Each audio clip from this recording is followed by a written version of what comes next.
Hello everyone. Well, thanks for coming back to my page and thanks for clicking on Getting the Job PowerPoint we're going to work through today. Now, I'm getting used to all the technology and I'm pretty good at technology, but I'm having trouble getting my face on this PowerPoint. So for now, you're not going to look at me today, but I promise in the ones to come, I'll do better in getting myself in the PowerPoint. But I thought you might rather look at something other than me for a little while. So today we're going to talk about what do I need to do when I'm looking for my first career job? How do I get started looking for that first real grown-up job? And so we're going to do probably a few series on this, but the first one that we're going to talk about is social media, cleaning it up. Now, this is something that I talk to high schoolers about. This is something I talk to people, in college, getting ready to get a job. And so it's something that you really have to think about, and we're going to talk about that in just a moment. We're also going to talk about LinkedIn. This is a professional platform type of social media. If you don't already know about it, you should. And if you don't already have an account, you should. And we'll talk a little bit about why. We're going to talk about the do's and don'ts of social media. Now, some of this is going to seem like common sense, but sometimes we have to be reminded of those things that will get us in trouble if someone comes to our page looking at it to determine if they should hire us for a job or not, or if we should get into grad school or not. And so let's just think about these things and be mindful of them. It's not anything you probably don't already know. It's just hearing it and processing it and applying it. We're also going to discuss professional emails because the first way you're probably going to communicate with an employer will be through an email, and we want it to be professional.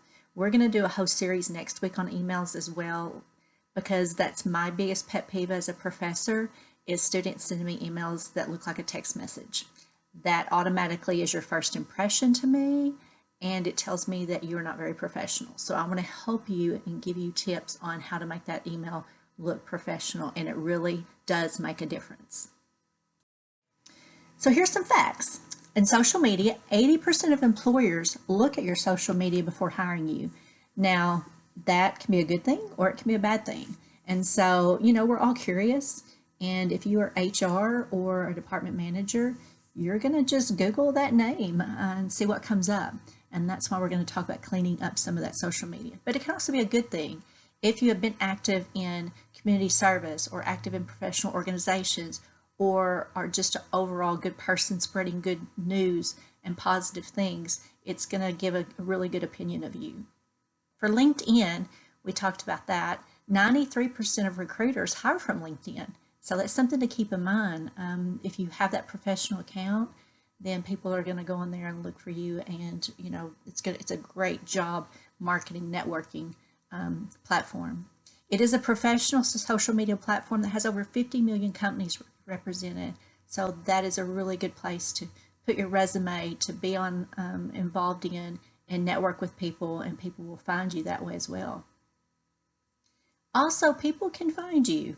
Even if you have cleaned up your social media or you've set it to private, you have to watch what posts people are tagging you in as well, because people can see things others tag you in, or others if you're on their page. And so HR people are really good at doing this, and so you need to be really careful of if you let people tag you in posts and videos and pictures and such. So let's talk about some of the do's and don'ts of social media. Again, a lot of this is common sense, but I want you to really think about these things and try really hard to clean it up or just be mindful of the things that you post from here on out. We don't want to have pictures with alcohol or drugs. I realize in college there's a lot of parties, there's a lot of things going on. Just be mindful of it. That doesn't mean you can't be at dinner having a cocktail or something like that, but you don't want to appear, blatantly drunk hanging over, a trash can. Don't have provocative pics or videos, so some people have to be really careful of the types of pictures and selfies that they post. So just remember, it shouldn't be provocative. Don't get sucked into propaganda or spread it. If it's something that is, there's a lot of things that aren't true on the internet, believe that or not. So be careful that you don't overshare things that maybe aren't true, or start, reposting a lot of political things. You just don't want to spread things that maybe aren't true or that will be offensive to other people. Don't be a downer. You can look at some people's social media and it's poor, pitiful me every single day. No one wants to hire someone that's a downer, and no one wants to work with anyone that's a downer. Don't overshare. You know, we don't need 5 posts a day. You need to be selective in what you post, and don't react too quickly to post. You know, if someone posts something and it may be controversial, don't be, you know, quick on the draw and automatically post a reply. You need to think about what you post, and that should be true in everything. Emails we send, posts we make, we should really think about that and maybe count to 100 before we actually hit a send button. And don't be argumentative. You don't want to be arguing with people. Again, that's not a good look for anyone to hire you as an employee if you're an argumentative person. So let's talk about things we want to do. We want to keep it G-rated. We want to clean it up.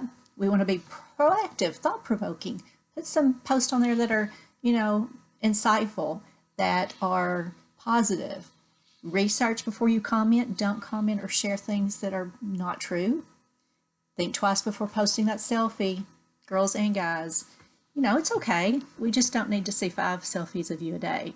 That tells me that you're a little bit into yourself, and maybe you're not a team player and it's all about you. That may not be true, but I'm just telling you from a perspective looking in. Because as a university professor, having a selective admissions program, I do this a lot. People that apply to my program, I will look at their social media.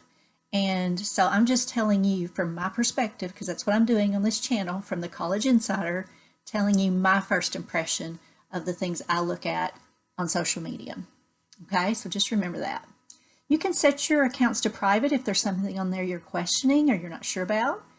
But remember that friends can share posts and pics or videos of you, and other people can see those. If someone wants to find you, they will. Be kind, sharing good positive posts, and be careful of the company you keep. So those are some things to think about. And again, they're not difficult. They're not new. They're things you know. They're just things that you need to implement. And email. So I'm going to end with just reminding you of email, because it is a very important way we communicate. It's the most common way we communicate, and it's going to be probably the first way you communicate when you are sending out, you know, resumes or just inquiry about a job. So the thing I'm going to end with today, reminding you of, and the next week we're going to really start in talking about email a little bit more, is making sure your email address is professional. This is no lie. I have had an email come to me that was sexymama@Yahoo. It had some numbers in it, but I'm just giving you an example of the things that I've seen in 27 years of emails. That leaves a very bad first impression. If you don't have a professional email, it's easy. You just make one. On Gmail, Yahoo, you can do anything. But if you're a student and you're looking for your first career job, it's okay to use your school email. That just tells them where you're at, that you're in school, and there's nothing wrong with using your school email. But again, do make sure it's professional, and because that's going to be the first thing they see about you, and you're going to have to email correspondence.